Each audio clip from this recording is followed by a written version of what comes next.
ਤਾਂ ਨਵਜੋਤ ਸਿੰਘ ਸਿੱਧੂ ਦੀਆਂ ਤਸਵੀਰਾਂ ਪਟਿਆਲਾ ਤੋਂ ਤੁਹਾਨੂੰ ਦਿਖਾ ਰਹੇ ਹਾਂ। ਨਵਜੋਤ ਸਿੰਘ ਸਿੱਧੂ ਪ੍ਰੈਸ ਕਾਨਫਰੰਸ ਕਰਨ ਜਾ ਰਹੇ ਨੇ ਸ਼ਾਹੀ ਸ਼ਹਿਰ ਪਟਿਆਲਾ ਦੇ ਵਿੱਚ। ਨਵਜੋਤ ਸਿੰਘ ਸਿੱਧੂ ਦੀ ਇਸ ਪ੍ਰੈਸ ਕਾਨਫਰੰਸ ਤੇ ਸਭ ਦੀਆਂ ਨਜ਼ਰਾਂ ਟਿਕੀਆਂ ਹੋਈਆਂ ਨੇ ਕਿਉਂਕਿ ਸਿੱਧੂ ਦੀ ਇਸ ਪ੍ਰੈਸ ਕਾਨਫਰੰਸ ਤੇ ਸਿਆਸੀ ਗਲਿਆਰਿਆਂ ਦੇ ਵਿੱਚ ਵੀ ਵੱਖੋ-ਵੱਖ ਮਾਇਨੇ ਕੱਢੇ ਜਾ ਰਹੇ ਨੇ। ਤਾਂ ਆਖਿਰਕਾਰ ਨਵਜੋਤ ਸਿੰਘ ਸਿੱਧੂ ਅੱਜ ਕੀ ਕੋਈ ਵੱਡਾ ਐਲਾਨ ਕਰਦੇ ਨੇ ਜਾਂ ਫਿਰ ਕੋਈ ਵੱਡਾ ਸੰਕੇਤ ਉਹਨਾਂ ਦੇ ਵੱਲੋਂ ਦਿੱਤਾ ਜਾਂਦਾ ਹੈ ਕਿ ਇਸ ਪ੍ਰੈਸ ਕਾਨਫਰੰਸ ਦੇ ਵਿੱਚ अपनी सरकार बारे कुछ कहते ने या फिर खेती कानूनों नूं लैके केंद्र की सरकार ते हमला बोलते हैं।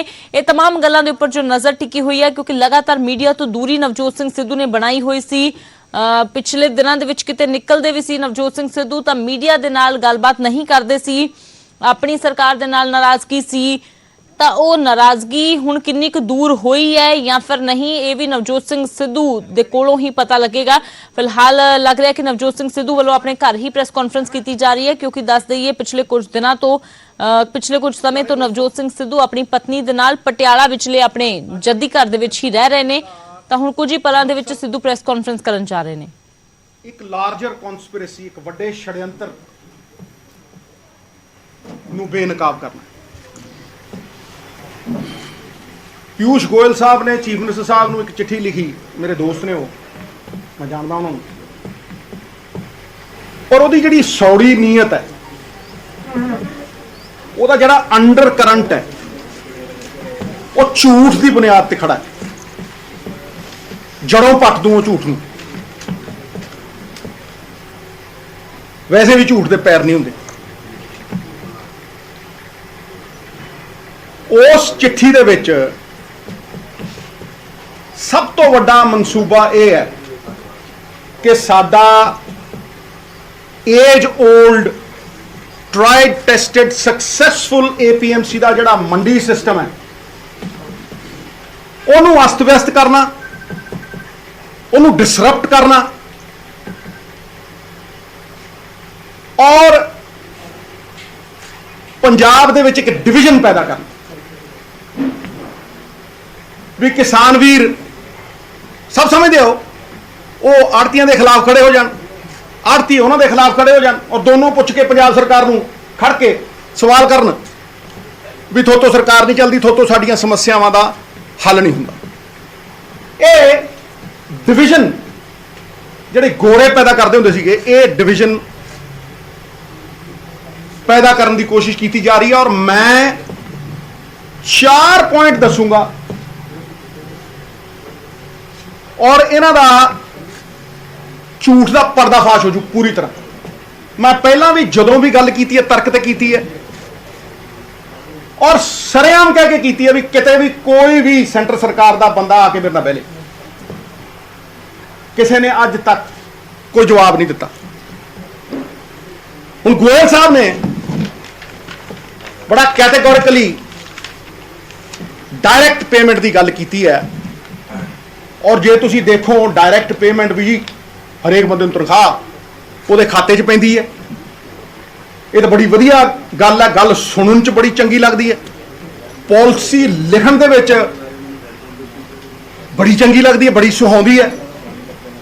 पर मैं कहना छाती ठोक के कि शुरली है, ਇਹਦਾ मनसूबा कुछ होर है। गोयल साहब ये तर्क देंदे है कि जी पंजाब दा जिहड़ा रेवन्यू डिपार्टमेंट है उन्होंने लैंड रिकॉर्डां दे बारे सारा कुछ पता है और सब कुछ जानू है, ओनरशिप होल्डिंग्स दे बारे। पर मैं सेंटर सरकार दा आपदा ही तीर इन्हां दे वल करता, मैं मोड़ देना उन्होंने इन्हां वल। नैशनल सैंपल सर्वे 2012-13 का, ये मेरा नहीं है, ये नैशनल सैंपल सर्वे है। वो कहना भी 24% खेती जिहड़ी हुंदी वो ठेके ते हुंदी है। मैं उहदे च एडिशन करन लग्या, 24% खेती ठेके ते हुंदी है, मैं उहदे ते एडिशन करन लग्या। वो खेती ओरल कॉन्ट्रैक्ट से होंगी है, किसी रिटन कॉन्ट्रैक्ट तो नहीं होंगी, अनरिटन है, वो ओरल है, जबानी है। आ पिंड मान वाले आ बैठा मेरा ताए दा मुंडा, ਇਹਨੂੰ ਪੁੱਛੋ 2 ਏਕੜ ਕਿਤੇ ਦਿੱਤੀ ਹੋਈ ਹੈ, 3 ਏਕੜ ਕਿਤੇ ਦਿੱਤੀ ਹੋਈ ਹੈ, ਜ਼ਬਾਨ ਤੇ ਦਿੱਤੀ ਹੈ ਜਾਂ ਲਿਖਤ ਤੇ ਦਿੱਤੀ? ਹੁਣ ਤੁਸੀਂ ਮੈਨੂੰ ਦੱਸੋ ਕਿ ਗੋਇਲ ਸਾਹਿਬ ਕਹਿੰਦੇ ਵੀ ਸਾਰੇ ਲੈਂਡ ਰਿਕਾਰਡ ਹੈਗੇ ਨੇ, ਉਹਨਾਂ ਕੋਲ ਲੈਂਡ ਰਿਕਾਰਡ ਜਿਹੜੇ ਨੇ ਓਨਰਸ਼ਿਪ ਦੇ ਹੈਗੇ ਨੇ, ਉਹ ਇਹ ਜਾਣਦੇ ਨੇ ਕਿ ਜੀ ਆ ਫਲਾਣੇ ਬੰਦੇ ਦੀ ਫਲਾਨੀ ਮਾਲਕੀਅਤ ਹੈ, ਪਰ ਉਹਨਾਂ ਦੇ ਕੋਲ ਠੇਕੇ ਵਾਲਾ ਕੋਈ ਰਿਕਾਰਡ ਨਹੀਂ। ਔਰ ਮੈਂ ਤੁਹਾਨੂੰ ਚੈਲੰਜ ਨਾਲ ਕਹਿਣਾ, ਜੋ ਗੋਇਲ ਸਾਹਿਬ ਕਹਿ ਰਹੇ ਆ, ਤੁਸੀਂ ਆ ਵਿਸਾਖੀ ਦੇ ਉੱਤੇ ਇਹਨਾਂ ਦੀ ਚਿੱਠੀ ਇਨ ਬਿਨ ਲਾਗੂ ਕਰ ਦਿਓ, ਇਨ ਬਿਨ ਲਾਗੂ ਕਰ ਦਿਓ, ਤੇ ਮੈਂ ਤੁਹਾਨੂੰ ਕਹਿਣਾ ਕਿ 25 ਤੋਂ 30% ਪੰਜਾਬੀਆਂ ਨੂੰ ਕੋਈ ਪੇਮੈਂਟ ਨਹੀਂ ਮਿਲਣੀ, ਕੋਈ ਪੇਮੈਂਟ। ਉਹ ਖੜਾ ਹੋ ਮੰਡੀ 'ਚ ਕਣਕ ਲੈ ਕੇ, ਪਰ ਉਹਨੂੰ ਪੇਮੈਂਟ ਮਿਲਣ ਦੀ ਕੋਈ ਉਮੀਦ ਨਹੀਂ ਹੋਊ। ਪਰ ਇਹ ਕਿਹੜਾ ਕਿਸਾਨ ਹੈ? ਮੈਂ ਛਾਤੀ ਠੋਕ ਕੇ ਕਹਿੰਦਾ, ਡੰਕੇ ਦੀ ਚੋਟ ਤੇ ਕਹਿੰਦਾ, ਕਿਹੜਾ ਕਿਸਾਨ ਹੈ ਇਹ 2 ਏਕੜ ਵਾਲਾ? ਜਿਹੜੇ ਲੈਂਡ ਹੋਲਡਿੰਗਸ ਛੋਟੀਆਂ ਹੋ ਗਈਆਂ। ਤੁਸੀਂ ਦੇਖੋ ਸਾਡੀ ਜਵਾਨੀ ਬਾਹਰ ਜਾਈ ਜਾਂਦੀ ਹੈ, ਜੱਟਾਂ ਦੇ ਜਿੰਨੇ ਪੁੱਤ ਹੁੰਦੇ ਉਨੀ ਜ਼ਮੀਨ ਵੰਡੀ ਜਾਂਦੀ ਹੈ, ਉਨਾ ਹੀ ਠੇਕਾ ਵਧੀ ਜਾਂਦਾ। ਇਹ ਸਾਰੇ ਉਹ ਨੇ ਜਿਹੜੇ ਕਤਾਰ ਦੇ ਵਿੱਚ ਅਖੀਰ 'ਚ ਖੜੇ ਨੇ, ਛੋਟੇ ਫਾਰਮਰ ਨੇ। ਇਹ 30% ਵਾਂਝੇ ਰਹਿ ਜਾਣਗੇ, ਮੈਂ ਡੰਕੇ ਦੀ ਚੋਟ ਤੇ ਕਹਿਣਾ। ਦੂਜੀ ਗੱਲ, ਮੇਰਾ ਦੂਜਾ ਪੁਆਇੰਟ, ਛੋਟੀ ਪ੍ਰੈਸ ਕਾਨਫਰੰਸ ਪਰ ਮੈਂ ਤਾਰ ਕਰ ਦੂੰ, ਜ਼ਾਰ ਕਰ ਦੂੰ। ਮੇਰਾ ਦੂਜਾ ਪੁਆਇੰਟ, ਭਾਈ ਇਹ ਛੋਟਾ ਕਿਸਾਨ ਜ਼ਮੀਨ ਠੇਕੇ ਤੇ ਲੈਣ ਤੋਂ ਪਹਿਲਾਂ ਪੈਸੇ ਕਿੱਥੋਂ ਲੈਂਦਾ? ਉਹਦੇ ਕੋਲ ਹੈ ਨਹੀਂ। ਜੇ ਉਹਨੇ 4 ਏਕੜ ਤੇ ਕਲਟੀਵੇਸ਼ਨ ਕਰਨੀ ਹੈ, 2 ਏਕੜ ਤੇ ਕਰਨੀ ਹੈ, 1.5 ਏਕੜ ਤੇ ਕਰਨੀ ਹੈ, 5 ਏਕੜ ਤੇ ਕਰਨੀ ਹੈ, ਉਹ ਆੜ੍ਹਤੀ ਤੋਂ ਪੈਸੇ ਲੈਂਦਾ। ਉਹ ਕਹਿੰਦਾ ਲਿਆ ਯਾਰ 2 ਲੱਖ ਦੇ ਦੇ, ਮੈਨੂੰ ਲੱਖ ਦੇ ਦੇ। ਕਿਉਂ? ਉਹਨੇ ਬੀਜ ਖਰੀਦਣਾ, ਉਹਨੇ ਠੇਕਾ ਦੇਣਾ। ਠੇਕਾ ਨਹੀਂ ਦੇਣਾ, ਉਹਨੇ ਠੇਕਾ ਦੇਣਾ। ਉਹਨੇ ਪੈਸਟੀਸਾਈਡ ਖਰੀਦਣੀ ਹੈ, ਖਰੀਦਣੀ ਕਿ ਨਹੀਂ ਖਰੀਦਣੀ? ਇਹ ਸਾਰਾ ਕੁਝ ਉਹਨੇ ਖਰੀਦਣਾ। ਫਿਰ ਉਹਦੀ ਕਾਸਟ ਆਫ ਪ੍ਰੋਡਕਸ਼ਨ ਹੈ, ਉਹ ਪਹਿਲਾਂ ਹੀ ਆੜ੍ਹਤੀਏ ਤੋਂ ਲੈਂਦਾ।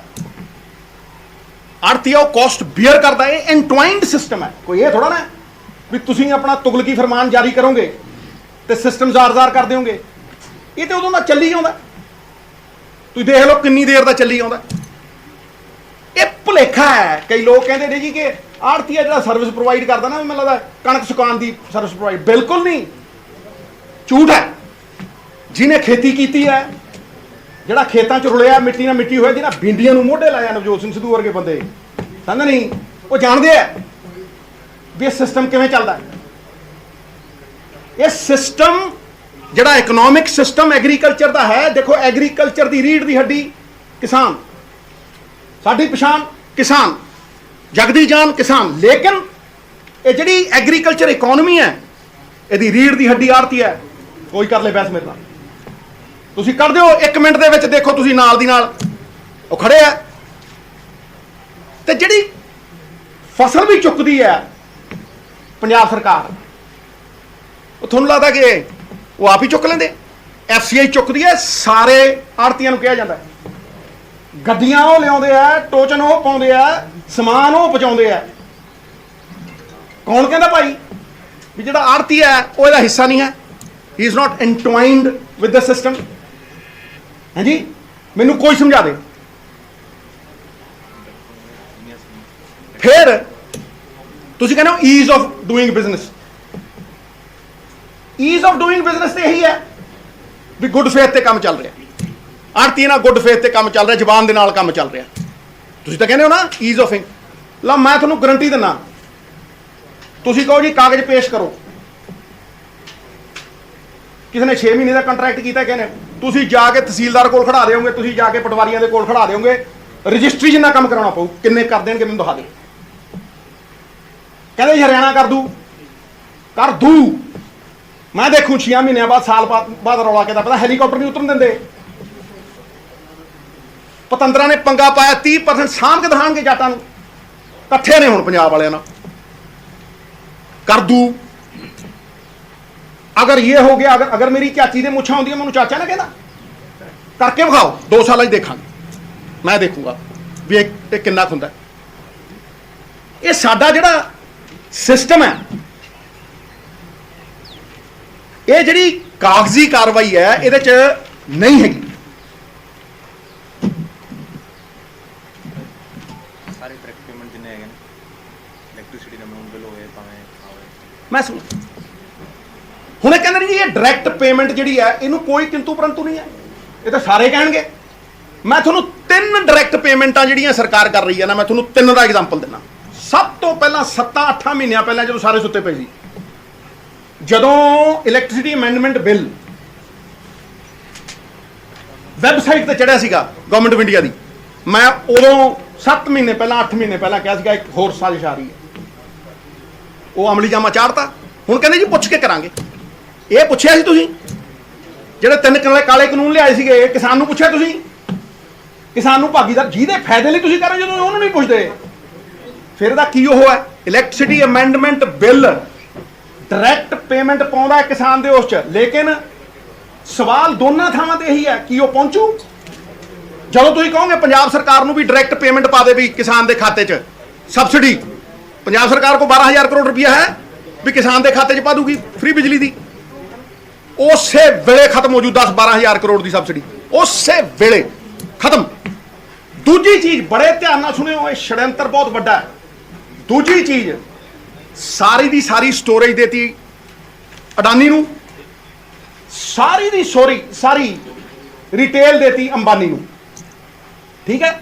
ਉਦੋਂ ਬਾਅਦ ਕਹਿੰਦੇ ਜੀ ਅਸੀਂ ਤਾਂ ਪੀਡੀਐਸ ਸਿਸਟਮ ਖਤਮ ਕਰਾਂਗੇ। ਪੀਡੀਐਸ ਸਿਸਟਮ ਖਤਮ ਕਰਾਂਗੇ, ਜਿਹੜਾ ਗਰੀਬ ਨੂੰ 3 ਰੁਪਏ ਚੌਲ 1 ਰੁਪਏ ਚੌਲ, ਅਸੀਂ ਹੁਣ ਗਰੀਬ ਨੂੰ ਉਹਦੇ ਖਾਤੇ 'ਚ ਪਾਵਾਂਗੇ ਪੈਸੇ, ਉਹਦੇ ਖਾਤੇ 'ਚ ਪਾਵਾਂਗੇ। ਬਹੁਤ ਚੰਗੀ ਗੱਲ ਹੈ ਜੀ, ਲੋਕ ਕਹਿਣਗੇ ਬੜੀ ਵਧੀਆ ਗੱਲ ਹੈ ਜੀ ਖਾਤੇ 'ਚ ਪਾਉਂਗੇ। ਪਰ ਤੁਸੀਂ ਮੈਨੂੰ ਇਹ ਦੱਸੋ, ਮੈਂ ਸਵਾਲ ਪੁੱਛਦਾ ਵੀ ਜਦੋਂ ਹੁਣ ਗਰੀਬ ਦੇ ਪੈਸੇ ਖਾਤੇ 'ਚ ਆ ਗਏ, ਉਹ ਮਾਰਕੀਟ ਰੇਟ ਤੇ ਖਰੀਦੂਗਾ ਜਾਂ 3 ਰੁਪਏ ਕਿਲੋ ਖਰੀਦੂਗਾ? ਦਿਖਾਓ, ਦੱਸ ਦਿਓ। ਗੇਮ ਦੇਖੋ ਕਿ ਗਰੀਬ ਦੇ ਖਾਤੇ 'ਚ ਪੈਸੇ ਪਾਤੇ, ਉਹਦੇ ਗਰੀਬ ਦੇ ਖਾਤੇ 'ਚ ਆ ਗਏ ਪੈਸੇ, ਪਰ ਉਹ ਖਰੀਦੂਗਾ ਜਾ ਕੇ ਅੰਬਾਨੀ ਦੀ ਰਿਟੇਲ ਤੋਂ ਔਰ ਮਾਰਕੀਟ ਰੇਟ ਦੇ ਉੱਤੇ ਖਰੀਦੂਗਾ। ਤੀਜੀ ਡਾਇਰੈਕਟ ਪੇਮੈਂਟ ਆ, ਤੀਜੀ ਡਾਇਰੈਕਟ ਪੇਮੈਂਟ ਆ ਜਿਹਦੇ ਤੁਸੀਂ 30% ਲੋਕਾਂ ਨੂੰ ਵਾਂਝਾ ਕਰ ਦਿਓਗੇ ਪੇਮੈਂਟ ਤੋਂ, ਐ ਖੜਾ ਕਰ ਦਿਓ ਜਿਵੇਂ ਸੜਕ ਦੇ ਉੱਤੇ ਖੜੇ ਕੀਤੇ ਹੁੰਦੇ, ਕੋਈ ਰਿਕਾਰਡ ਨਹੀਂ ਲਿਆ ਸਕਦਾ ਉਹਨੂੰ ਪਟਵਾਰੀਆਂ ਦੇ ਕੋਲ, ਉਹਨੂੰ ਫਲਾਨੀ ਥਾਂ ਦੇ ਉੱਤੇ ਜਾ ਕੇ ਖੜਾ ਕਰਨਾ। ਤੀਜੀ ਚੀਜ਼ ਜਿਹਦਾ ਕਿ ਸਭ ਤੋਂ ਵੱਡਾ ਪੈਰਾਡੌਕਸ ਹੈ, ਜਿਹੜਾ ਕਿ ਤੁਹਾਡੇ ਜਿਹੜਾ ਤੁਸੀਂ ਕਹਿੰਦੇ ਹੋ ਨਾ 1 ਨੇਸ਼ਨ 1 ਮਾਰਕੀਟ, ਬੱਖੀਆਂ ਢੇੜ ਦੂੰ। 1 ਨੇਸ਼ਨ 1 ਮਾਰਕੀਟ ਜਿਹੜੀ ਤੁਸੀਂ ਕਹਿੰਦੇ ਹੋ, ਇਹ ਤੋਂ ਵੱਡਾ ਝੂਠ ਹੈ ਹੀ ਕੋਈ। ਤੁਸੀਂ 1 ਨੇਸ਼ਨ 2 ਮਾਰਕੀਟਸ ਕ੍ਰੀਏਟ ਕਰਦੇ ਹੋ। ਪੁੱਛੋ ਕਿਦਾਂ? 1 ਨੇਸ਼ਨ 2 ਮਾਰਕੀਟਸ ਤੁਸੀਂ ਕ੍ਰੀਏਟ ਕਰ ਰਹੇ ਹੋ। ਮੈਂ ਤੁਹਾਨੂੰ ਗਾਰੰਟੀ ਦੇ ਕੇ ਕਹਿਣਾ, ਜੜਾ ਤੇ ਜਾ ਕੇ ਸਰਕਾਰੀ ਮੰਡੀ ਦੇ ਵਿੱਚ ਜਾ ਕੇ ਖਰੀਦੂਗਾ, ਉਤੇ ਲੈਂਡ ਰਿਕਾਰਡ ਵੀ ਦੇਵੇ, ਉਹਦੇ ਖਾਤਿਆਂ ਦੇ ਵਿੱਚ ਪੇਮੈਂਟ ਪਊ, ਉਹ ਜਾ ਕੇ ਪਟਵਾਰੀਆਂ ਕੋ ਖੜੇ, ਉਹ ਜਾ ਕੇ ਤਹਿਸੀਲਦਾਰਾਂ ਕੋ ਖੜੇ, ਤੇ ਜਿਹੜਾ ਪ੍ਰਾਈਵੇਟ ਸਬਜ਼ੀ ਮੰਡੀ 'ਚ ਜਾ ਕੇ ਵੇਚੂ, ਜਿਹੜਾ ਪ੍ਰਾਈਵੇਟ ਅੰਬਾਨੀ ਤੇ ਅਡਾਨੀ ਨੂੰ ਜਾ ਕੇ ਕਣਕ ਦਊ, ਜੀਰੀ ਦਊ, ਜਿਹੜਾ ਜਾ ਕੇ ਆੜ੍ਹਤੀਏ ਨੂੰ ਪ੍ਰਾਈਵੇਟ ਮੰਡੀ ਦੇ ਵਿੱਚ ਜੀਰੀ ਦਊ, ਉਹਨੂੰ ਕੋਈ ਲੋੜ ਨਹੀਂ ਹੈ, ਉਹਨੂੰ ਕੋਈ ਲੋੜ ਨਹੀਂ ਹੈ, ਉਹਨੂੰ ਨਾ ਕਾਗਜ਼ ਦਿਖਾਉਣ ਦੀ ਲੋੜ ਹੈ, ਉਹਨੂੰ ਭਾਵੇਂ ਆਨਲਾਈਨ ਪੇਮੈਂਟ ਕਰ ਦਿਓ, ਉਹਨੂੰ ਭਾਵੇਂ ਜਿਵੇਂ ਮਰਜ਼ੀ ਕੈਸ਼ 'ਚ ਪੇਮੈਂਟ ਕਰ ਦਿਓ। ਕਿ ਤੁਹਾਡੇ ਪਿਓ ਦਾ ਰਾਜ ਹੈ ਵੀ ਇੱਕ ਕਾਨੂੰਨ ਤੁਸੀਂ 2 ਤਰੀਕਿਆਂ ਨਾਲ 2 ਬੰਦਿਆਂ ਤੇ ਲਾਓਗੇ? ਇਹਦਾ ਮਤਲਬ you are promoting private mandis, you are promoting Ambanis and Adanis, you are promoting them। ਇਹ ਕਲੀਅਰ ਹੈ, ਇਹ ਸਾਫ਼ ਹੈ। ਨਹੀਂ ਤਾਂ ਤੁਸੀਂ ਰਿਊਲ ਉੱਥੇ ਕਿਉਂ ਨਹੀਂ ਲਾਏ? ਜਦੋਂ ਕੋਈ ਬੰਦਾ ਪ੍ਰਾਈਵੇਟ ਮੰਡੀ 'ਚ ਸਬਜ਼ੀ ਵੇਚਣ ਜਾਂਦਾ, ਨਹੀਂ ਤਾਂ ਉਹਨੂੰ ਟੈਕਸ ਲਾਦਾ। ਆ ਮੈਂ ਯਾਰ ਜਾ ਕੇ ਪ੍ਰਾਈਵੇਟ ਮੰਡੀ ਵਾ, ਤੇ ਉਹ ਕਾਗਜ਼ ਦਿੰਦਾ, ਜਾਂ ਤਾਂ ਤੁਸੀਂ ਉਹਨੂੰ ਵੀ ਲਿਖਦੇ, ਉਹ ਕਾਗਜ਼ ਦਿੰਦਾ। ਜਦੋਂ ਕੋਈ ਬੰਦਾ ਅੰਬਾਨੀ ਅਡਾਨੀ ਨੂੰ ਦੇਣ ਜਾਊਗਾ, ਉਹ ਕਾਗਜ਼ ਦਿੰਦਾ, ਉਹਨੂੰ ਤੁਸੀਂ ਆਨਲਾਈਨ ਪੇਮੈਂਟ ਕਰਦੇ ਹੋ। ਇਹ ਕਿੱਥੋਂ ਦਾ ਇਨਸਾਫ ਹੈ ਮਹਾਰਾਜ ਸੈਂਟਰ ਸਰਕਾਰ ਵਾਲਿਓ, ਵੀ ਤੁਸੀਂ ਇੱਕ ਕਾਨੂੰਨ 2 ਬੰਦਿਆਂ ਲਈ ਅੱਡ-ਅੱਡ ਲਾਗੂ ਕਰ ਰਹੇ ਹੋ? ਇਹ ਹੋਇਆ ਕਦੇ ਅੱਜ ਤੱਕ? ਕਿ ਜੀ ਤੇਰੇ ਲਈ ਕਾਨੂੰਨ ਅੱਡ ਹੈ, ਤੇਰੇ ਲਈ ਕਾਨੂੰਨ ਅੱਡ ਹੈ, ਤੇ ਤੇਰੇ ਲਈ ਕਾਨੂੰਨ ਅੱਡ ਹੈ? ਇਹ ਜਿਹਾ ਕਿਹੜਾ ਕਾਨੂੰਨ ਹੈ? ਮੈਨੂੰ ਦੱਸ ਦਿਓ, ਸਮਝਾ ਦਿਓ। It impinges on the spirit of the Constitution. No discrimination on the basis of caste, color and creed. ਇਹ ਸਾਡੀ ਕਨਸਟੀਟਿਊਸ਼ਨ, ਸਾਡੇ ਫੈਡਰਲ ਸਟਰਕਚਰ ਦੇ ਉੱਤੇ ਬਹੁਤ ਵੱਡੀ ਮਾਰ ਹੈ। ਤੁਸੀਂ ਬਾਂਹ ਮਰੋੜ ਨਹੀਂ ਚਾਹੁੰਦੇ ਹੋ ਸਾਡੀ? ਤੁਸੀਂ ਡਬਲ ਸਟੈਂਡਰਡ ਦਿਖਾਉਂਦੇ ਹੋ, ਤੁਸੀਂ ਡਿਸਪੈਰਿਟੀ। ਕਨਸਟੀਟਿਊਸ਼ਨ ਕਹਿੰਦਾ ਇਕੁਆਲਿਟੀ, ਕਿੱਥੇ ਦੀ ਇਕੁਆਲਿਟੀ ਹੈ? ਤੁਸੀਂ ਡਿਸਪੈਰਿਟੀ ਕਰ ਰਹੇ ਹੋ, ਸ਼ਰੇਆਮ ਡਿਸਪੈਰਿਟੀ ਕਰ ਰਹੇ ਹੋ। Same law different for different people. ਇਸ ਕਰਕੇ ਮੈਂ ਕੋਰ ਨਿੰਦਾ ਕਰਦਾ, ਔਰ ਇਹਨੂੰ ਇੱਕ ਛੜਯੰਤਰ ਸਾਡੇ APMC ਨੂੰ ਡਿਸਮੈਂਟਲ ਕਰਨ ਦਾ, ਇੱਕ ਐਸੀ ਸਿਚੁਏਸ਼ਨ ਕ੍ਰੀਏਟ ਕਰਨ ਦਾ ਜਿਹੜੀ ਕੱਲ ਨੂੰ ਕਿਓਸ ਟੂ ਕਨਫਿਊਜ਼ਨ ਕ੍ਰੀਏਟ ਕਰ, ਪਾਈ ਲੜਾ ਦੇ। ਪੰਜਾਬ ਦੇ ਵਿੱਚ ਇੱਕ ਐਸੀ ਪਰਿਸਥਿਤੀ ਪੈਦਾ ਕਰਦੇ ਜਿਹੜੀ ਲਾਅ ਐਂਡ ਆਰਡਰ ਸਿਚੁਏਸ਼ਨ ਬਣ ਜੇ, ਫਿਰ ਤੁਹਾਨੂੰ ਹੈਂਡਲ ਮਿਲ ਜੇ। ਫਿਰ ਤੁਹਾਡੇ 4 ਲਗਾੜੇ ਉੱਠ ਕੇ ਜਿਹਨਾਂ 2 ਸੀਟਾਂ ਨਹੀਂ ਮਿਲਦੀਆਂ, ਉਹ ਗਵਰਨਰ ਕੋਲ ਜਾਣ ਤੇ ਕਹਿਣ, ਦੇਖੋ ਜੀ ਆ ਦੇਖੋ ਸਥਿਤੀ ਖਰਾਬ ਹੋ ਗਈ। ਜਾਓ ਨਾ ਬਿਹਾਰ ਦੇ ਵਿੱਚ, ਕਹੋ ਸਥਿਤੀ ਖਰਾਬ ਹੋ ਗਈ, ਰੈਫਟੇ ਵੱਜਦੇ ਆ, ਧੱਕੇ ਮਾਰ ਲਿਜਾਂਦੇ ਆ ਉਹ। ਜਾਓ ਨਾ ਕੋ ਚੀਫ ਉੱਥੇ ਹਰਿਆਣੇ ਦੇ ਵਿੱਚ, ਔਰ ਕਹੋ ਕਿ ਚੀਫ ਮਿਨਿਸਟਰ ਦਾ ਹੈਲੀਕਾਪਟਰ ਨਹੀਂ ਉਤਰਨ ਦਿੰਦੇ, ਡਿਪਟੀ ਸੀਐਮ ਨੂੰ ਪੈਰ ਨਹੀਂ ਧਰਨ ਦਿੰਦੇ। ਉੱਥੇ ਸਥਿਤੀ ਠੀਕ ਹੈ, ਆਪਣੀ ਵਾਰੀ ਆਊਂ ਹੈ। ਯੂ ਆਰ ਇਨਸਾਈਟਿੰਗ them, ਤੁਸੀਂ ਇਨਸਟੀਗੇਟ ਕਰ ਰਹੇ ਹੋ ਸਾਡੇ ਕਿਸਾਨ। ਤੁਸੀਂ ਉਹਨੂੰ ਪੀਸਫੁਲ ਪ੍ਰੋਟੈਸਟ ਕਰਨ ਤੋਂ ਬਹੁਤ ਜ਼ਿਆਦਾ ਉਹਦੀ ਬਾਂਹ ਮਰੋੜ ਰਹੇ ਹੋ। ਆਈ ਕੈਟੇਗੋਰਿਕਲ